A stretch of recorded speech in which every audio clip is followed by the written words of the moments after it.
Hello everyone. आज हम कक्षा 11 का 11वां काव्य नीति के दोहे पढ़ेंगे। नीति के दोहे रहीम जी ने लिखे हैं। हिंदी साहित्य में कबीरदास, तुलसीदास की तरह रहीम का नाम भी आदर के साथ लिया जाता है। रहीमन धागा प्रेम का मत तोड़ो चटकाए, टूटे से फिर ना जुड़े, जुड़े गांठ परी जाए। रहीम जी सभी धर्मों का आदर करते थे। कबीरदास और तुलसीदास की तरह समाज सुधारक थे।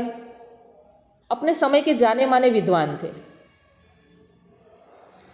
रहीम जी मुसलमान थे, पर देवी देवताओं में बहुत रुचि रखते थे और कृष्ण से बहुत ज़्यादा प्रभावित थे। वे कृष्ण भक्ति में इतने खो जाते थे कि आधी से ज़्यादा कविता ब्रज भाषा में ही करने लगे थे। रहीम जी ने अपने दोहों के माध्यम से अपने विचारों को इतनी सरलता के साथ रखा है कि आम इंसान भी उनके विचारों से प्रेरणा प्राप्त करके अपने जीवन को सुखी बना सकता है।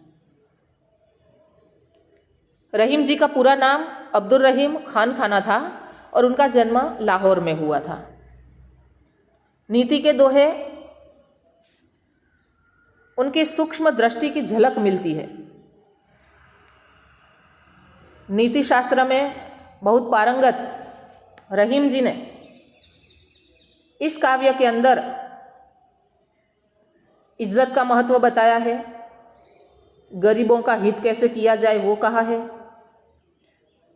संगति का फल कैसे मिलता है, वाणी कैसी होनी चाहिए, छोटे बड़े का भेद बताया है, गरीबी, कृपणता और जीभ की विशेषता आदि के बारे में इन दोहों में उन्होंने अनमोल बातें की है। विद्यार्थी मित्रों, शब्दों के नीचे मैंने अंडरलाइन की है, वो सारे शब्द इम्पोर्टेंट है। समानार्थी शब्दों के रूप में, शब्द समूह के रूप में पूछे जाते हैं। आइए हम दोहों को पढ़ते हैं। एक एक दोहों का भावार्थ हम जानते हैं। पहला दोहा है, रहीमन पानी राखिए, बिन पानी सब सून, पानी गए न उबरे, मोती मानुष चुन। पानी, जल। एक और पानी का अर्थ यहां पर है इज्जत, तेज। मानुष, मनुष्य। चून यानी चूना। एक तो यहां पर पानी का महत्व बताया है, दूसरा मनुष्य की इज्जत के बारे में बताया है और तेज के बारे में बताया है। आइए हम दोहों को जानते हैं, समझते हैं। कवि रहीम कहते हैं कि पानी बहुत मूल्यवान चीज़ है, हमें पानी की कद्र करनी चाहिए। रहीमन पानी राखिए, बिन पानी सब सून। रहीम जी कहते हैं कि बिना पानी के सब कुछ व्यर्थ है। सून यानी व्यर्थ। क्या क्या व्यर्थ है बिना पानी के? पानी गए न उबरे। बिना पानी के नहीं बच सकता मोती, मनुष्य और चूना। अब देखिए यहां पर 3 दृष्टांत दिए हैं। पहला है मोती। बिना पानी के मोती उत्पन्न नहीं हो सकता। मनुष्य, पानी के बिना मनुष्य भी जीवित नहीं रह सकता। और चूना, पान में जो चूना लगाते हैं, बिना पानी के पान में खाया जाने वाला चूना भी चूना नहीं रहता, सूख जाता है, वो बेकार हो जाता है। तो यहाँ रहीम जी ने पानी के 2 अर्थ बताए हैं। एक तो पीने वाला पानी बताया है और दूसरा पानी इज्जत को भी बताया है। कवि ने पानी को दूसरे अर्थ में लिया है, वे कहते हैं कि मनुष्य को अपने तेज, अपनी इज्जत को हमेशा बनाए रखना चाहिए। बिना तेज के, बिना इज्जत के मनुष्य व्यर्थ है। जिस मोती की चमक चली जाती है वह मोती मोती नहीं रहता। मोती की कीमत उसकी चमक से होती है। जिस मनुष्य की इज्जत चली जाती है वह मनुष्य भी मनुष्य नहीं रहता, समाज में उसका कोई स्थान नहीं रहता। और जिस चूने का पानी चला जाता है वह चूना भी किसी काम का नहीं रहता। मतलब इन तीनों चीज़ों का पानी के बिना तेज समाप्त हो जाता है। तो यहाँ पानी का महत्व बताया है, इज्जत का महत्व बताया है, तेज का महत्व बताया है। तो विद्यार्थी मित्रों, यहाँ पर पानी के 3 अर्थ बताए हैं और 3 दृष्टांत है, मोती, मनुष्य और चूना। पानी के बिना मोती नहीं बन सकता, चमक नहीं सकता, पानी के बिना मनुष्य भी जीवित नहीं रह सकता और पानी के बिना चूना भी चूना नहीं रहता। दूसरा दोहा देखिए, जे गरीब पर हित करे ते रहीम बड़ लोग, कहा सुदामा बापुरो कृष्ण मिताई जोग। बड़ महान, बापुरो दीन गरीब बिचारो, मिताई मित्र। दूसरे दोहे में रहीम ने गरीबों का हित करने की बात कही है। रहीम कहते हैं कि जो मनुष्य गरीबों का हित करते हैं, उनकी सहायता करते हैं, वही महान लोग हैं।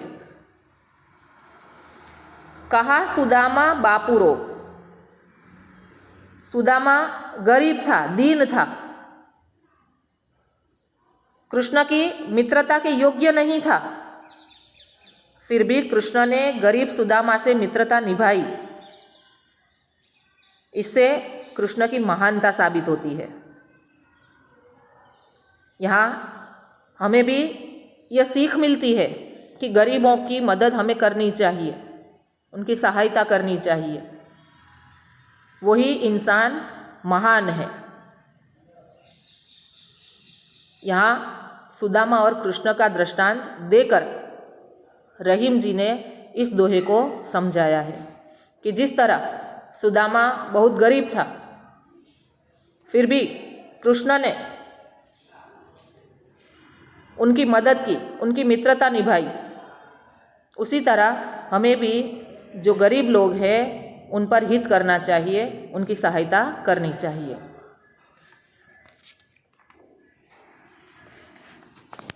यहाँ प्रश्न भी पूछा जाता है कि रहीम किसे बड़ा आदमी कहते हैं? तो जो गरीबों की भलाई करता है वही बड़ा आदमी कहलाता है।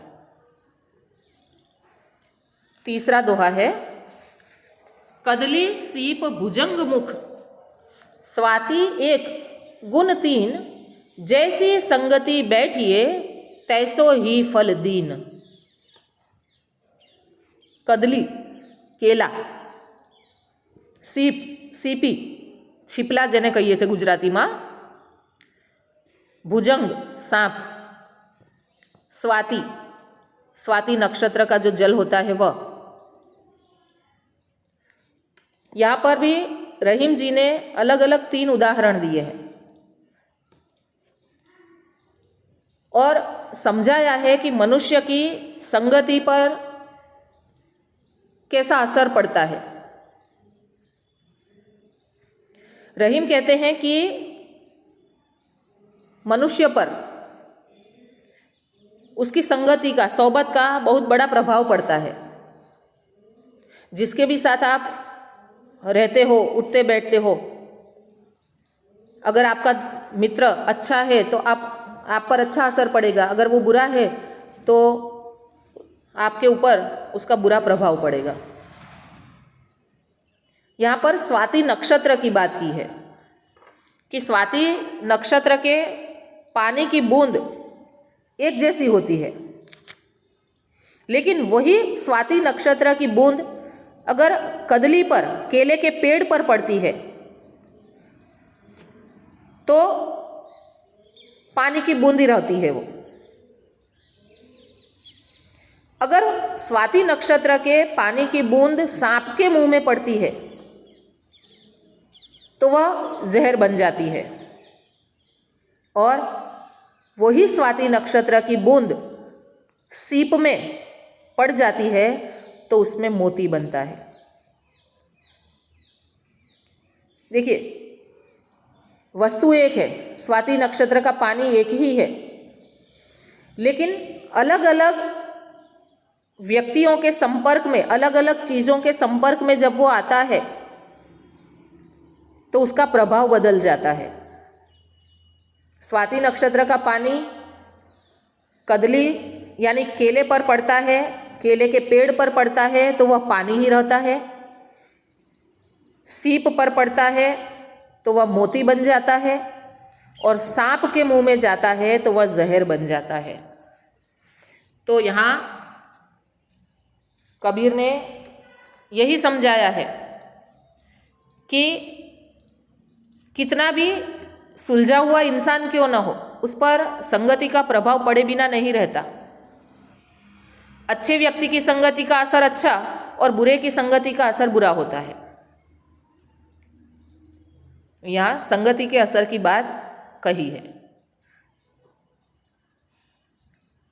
तीसरा दोहा है, दोनों रहीमन एक से जो लो बोलत नाही, जानी परत है काक पिक ऋतु वसंत के माही।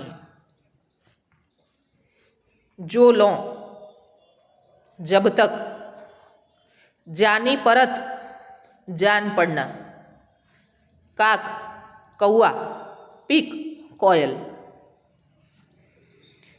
कवि रहीम ने आदमी की अच्छाई और बुराई की पहचान किससे होती है ये बताया है। जब हम बोलते हैं, हमारी जब वाणी निकलती है तो हमारी अच्छाई और बुराई सामने वाले इंसान को पता चल जाती है अपनी वाणी से। हमारी पहचान अपनी वाणी से होती है। रहीम ने कहा है इस दोहे में कि जब तक कौआ और कोयल बोलते नहीं तब तक दोनों देखने में तो एक जैसे ही है, काले हैं। लेकिन जब वसंत ऋतु में कोयल मीठे स्वर में बोलती है तब पता चलता है कि कौआ कौन है और कोयल कौन है। रहीम ने यहां पर वाणी का महत्व बताया है। कौआ और कोयल शक्ल, सूरत और रंग रूप में एक जैसे दिखाई देते हैं, लेकिन उनका भेद कब खुलता है? जब वसंत ऋतु आती है तब कोयल मीठे बोल बोलती है, और तब हमें पता चलता है कि कौआ और कोयल कौन है। यहाँ वाणी के महत्व के बारे में कवि ने बताया है। उसके बाद का दोहा देखिए, जो रहीम गति दीप की, कुल कपूत गति सोए, बारे उजियारो लगे, बढ़े अंधेरो होए। कपूत बुरी चाल चलन वाला पुत्र या कुपुत्र, बारे जलाने पर, बढ़े बुझने पर। यहाँ पर दिए की, दीपक की बात बताई है। रहीम जी ने नालायक बेटे की तुलना दीपक से करते हुए कहा है कि कुपुत्र और दीपक दोनों की हालत एक जैसी होती है। दीपक जलाने पर चारों ओर प्रकाश फैलता है, बारे उजियारो लगे, उजियारो यानी प्रकाश फैलना। जब दीपक जलता है तो चारों तरफ प्रकाश फैलता है, बढ़े अंधेरो होए, यदि उसे बुझा दिया जाए तो अंधेरा छा जाता है। उसी प्रकार जब कोई बच्चा जन्म लेता है तो उसका कुल उसके जन्म से बहुत खुश होता है, लेकिन ज्यों ज्यों वह बड़ा होता है त्यों त्यों वह अपने बुरे कामों से, अपनी करतूतों से अपने कुल को कलंकित करता है, अपने कुल में अंधेरा कर देता है। देखो यहाँ रहीम ने बहुत ही अच्छी बात बताई है कि कपूत कैसा होता है। जब उसका जन्म होता है तो घर में उजियारा, प्रकाश फैलता है, लोग खुश होते हैं। लेकिन बढ़े अंधेरो होए, जब वो बुरे काम करता है तो वह अपने कुल में अंधेरा कर देता है, कुल को कलंकित कर देता है। यहाँ रहीम ने दीपक के, दिए के 2 गुण बताए हैं। एक तो उसे जलाने पर उसके आसपास उजाला हो जाता है और उसको बुझा देने पर अंधेरा हो जाता है। तो यहाँ कुपुत्र की बात दीपक के माध्यम से कवि ने समझाई है।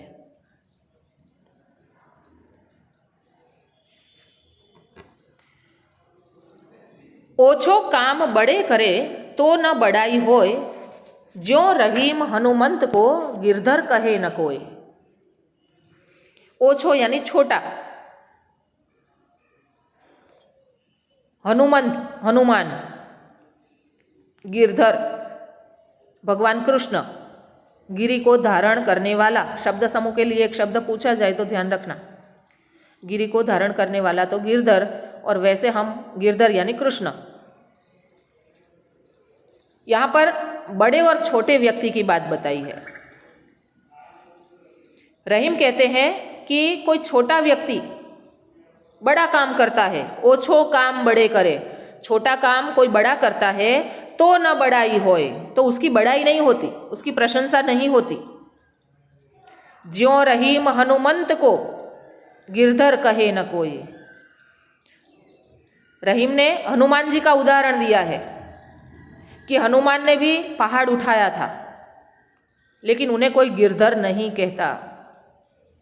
गिरधर हम कृष्ण को ही कहते हैं।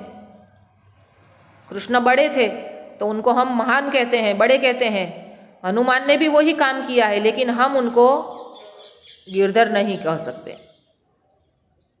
यहाँ हनुमान को छोटा बताया है, गिरधर को बड़ा बताया है। तो अगर छोटा व्यक्ति या सामान्य व्यक्ति कोई बड़ा काम करता है तो उसकी बड़ाई नहीं होती। वह हनुमान के उदाहरण से और कृष्ण के उदाहरण से रहीम जी ने समझाया है। दीन सबन को लखत है, दीन ही लखे न कोई, जो रहीम दीन ही लखे, दीन बंधु सम होय। दीन गरीब, लखत देखते हैं, दीन बंधु भगवान, गरीबों के भाई। दीन यानी गरीब, बंधु यानी भाई। यहाँ पर गरीबों की बात बताई है, जो भिक्षुक है उनकी बात बताई है। दीन सबन को लखत है, जो गरीब व्यक्ति है सबन को, सबको देखता है, आशा है उसके अंदर कि कोई मुझे कुछ देगा, मदद करेगा।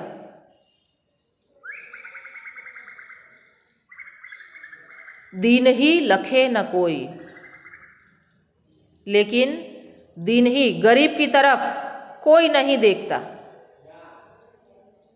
लखे यानी देखना। कवि रहीम कहते हैं कि गरीब हर किसी को आशा भरी नजरों से देखता है कि शायद उसको कुछ मिल जाए, कोई उसकी सहायता कर दे, लेकिन गरीब की ओर किसी की भी नजर नहीं जाती। जो रहीम दीन ही लखें, रहीम जी कहते हैं कि जो व्यक्ति गरीबों को देखता है, उनकी मदद करता है, दीन बंधु सम होए, वह ईश्वर की भांति होता है, वह गरीबों का सहायक होता है। दीन दुखियों की सेवा करना ईश्वर का काम बताया है। यहाँ पर एक प्रश्न पूछा जाए कि कवि के अनुसार दीनबंधु कौन है, तो कवि के अनुसार जो दीनों पर, गरीबों पर दया करता है वही दीनबंधु अर्थात ईश्वर के जैसा है। यहाँ हमें दोहे से यह सीख मिलती है कि हमें गरीबों की मदद करनी चाहिए। उसके बाद का दोहा देखिए, नाद रिझी तन देत मृग नर धन हेत समेत, ते रहीम पशु से अधिक रिझेहु कछु न देत। नाद यानी आवाज, रिझी रिझना, प्रसन्न होना, खुश होना, मोहित हो जाना, मृग हिरन। रहीम जी इस दोहे में मधुर आवाज के ऊपर अपनी जान देने वाले हिरन की बात करते हैं। हिरन का उदाहरण दिया है उन्होंने। रहीम कहते हैं कि हिरन मधुर आवाज पर रिझकर, प्रसन्न होकर अपनी जान दे देता है। नाद रिझी तन देत मृग, हिरन मधुर आवाज पर प्रसन्न होकर अपना तन, अपनी जान दे देता है। नर धन हेत समेत, नर मनुष्य धन के लिए प्रसन्न होता है। ते रहीम पशु से अधिक, रहीम कहता है कि पुरुष धन प्राप्ति के लिए पशु से भी ज्यादा प्रसन्न होता है। धन प्राप्त हो जाए उसको तो बहुत खुश हो जाता है मनुष्य। रिझेहु कछु न देत, रिझना प्रसन्न होना, कछु न देत कुछ नहीं देता। व्यक्ति के पास यदि धन प्राप्ति हो भी जाए वह प्रसन्न हो जाता है, लेकिन फिर भी वह कुछ देता नहीं है। यहाँ पर मृग के माध्यम से कहा है कि हिरन आवाज से प्रसन्न होकर अपनी जान तक दे देता है, लेकिन मनुष्य धन मिलने पर, प्रसन्न होने पर भी किसी की कोई सहायता नहीं करता, किसी को कुछ नहीं देता।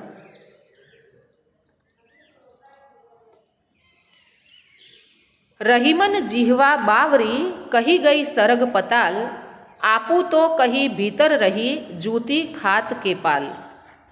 जिह्वा जीभ, बावरी यानी पगली, सरग पाताल उल्टा सीधा, आपू खुद स्वयं, और केपाल सिर माथा। यहाँ पर जिह्वा की, जीभ की बात बताई है कवि ने। कवि रहीम कहते हैं रहीमन जिह्वा बावरी।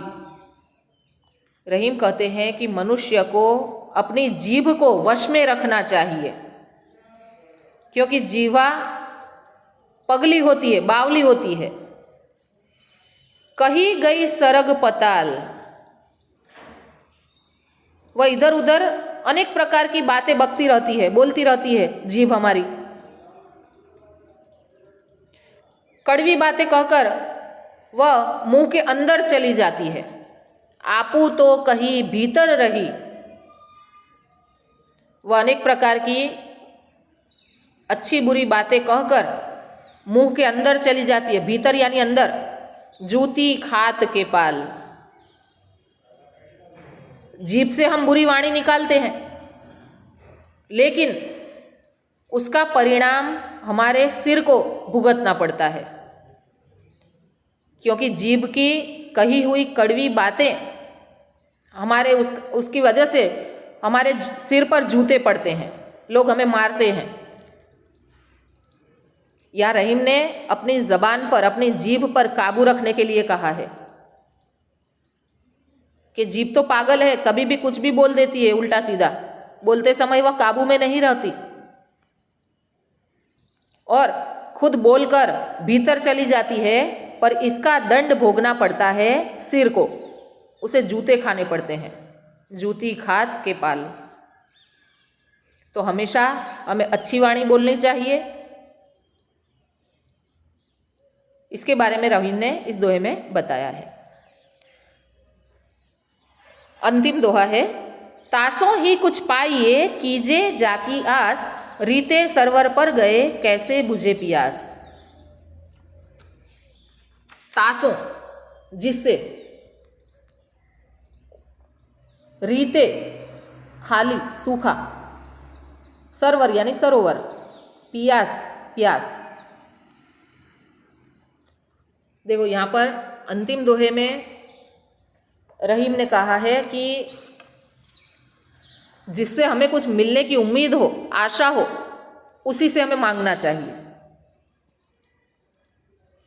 तासो ही कुछ पाइए, कवि रहीम कहते हैं कि जिससे हमें आस है कि हमें इससे कुछ मिलेगा, उम्मीद है, उसी की आशा करनी चाहिए। रीते सरवर पर गए, रीते सरवर खाली सरवर पर, खाली सरोवर के पास अगर हम पानी पीने जाएंगे, कैसे बुझे पियास, तो हमारी प्यास कैसे बुझेगी, क्योंकि ये सरोवर तो खाली है, उसके पास पानी नहीं है। तो हमें उसी से मांगना चाहिए जिससे हमें आस लगी है, वो हमें कुछ मदद कर सकता है, दे सकता है। यहाँ सरोवर का उदाहरण दिया है और रहीम ने इस दोहे को समझाया है। विद्यार्थी मित्रों, इसमें शब्द समूह, समानार्थी शब्द थोड़े इम्पोर्टेंट है, उसका ध्यान देना। फटाफट हम स्वाध्याय के प्रश्न विकल्प देखते हैं। पहला विकल्प है, बिना पानी के सब कैसा होता है? सूना। वसंत ऋतु का नाता किसके साथ है? पिक। रहीम जीवा की तुलना किससे करते हैं? पागल। रहीम के अनुसार पशु से नीचा कौन है? तो रहीम के अनुसार पशु से नीचा जो कुछ नहीं देता है वह है। एक एक वाक्य में उत्तर। रहीम के अनुसार बड़ा कौन है? तो जो गरीबों का भला करता है, जैसे कृष्ण ने सुदामा का किया, वही बड़ा है। दीपक के दृष्टांत द्वारा क्या कहना चाहते हैं? तो दीपक जलने पर घर में उजाला होता है और उसको बुझने पर घर में अंधेरा हो जाता है। उसी तरह घर में जब बेटे का जन्म होता है तो परिवार खुश हो जाता है, लेकिन वह कुपुत्र निकलता है तो परिवार की प्रतिष्ठा को नष्ट कर देता है। कवि के अनुसार दीनबंधु कौन है? दीनबंधु यानी जो दीनों पर, गरीबों पर दया करता है, वही दीनबंधु है। रहीम ने किन लोगों को पशु से भी बदतर बताया है? रहीम कहते हैं कि हिरन मीठी आवाज़ पर प्रसन्न होकर अपना शरीर दे देता है, अपना जान दे देता है, लेकिन वो लोग पशु से भी बदतर है जो किसी पर प्रसन्न होने पर भी उसे कुछ नहीं देते। उसके बाद 2-3 वाक्यों में उत्तर है, वह भी सरल है, और सविस्तार उत्तर है, भावार्थ स्पष्ट करना है। ये विद्यार्थी मित्र आप सारे स्वाध्याय की नोटबुक में लिख लेना और एक बार फिर से अर्थ के साथ इन दोहों को पढ़ लेना। Thank you.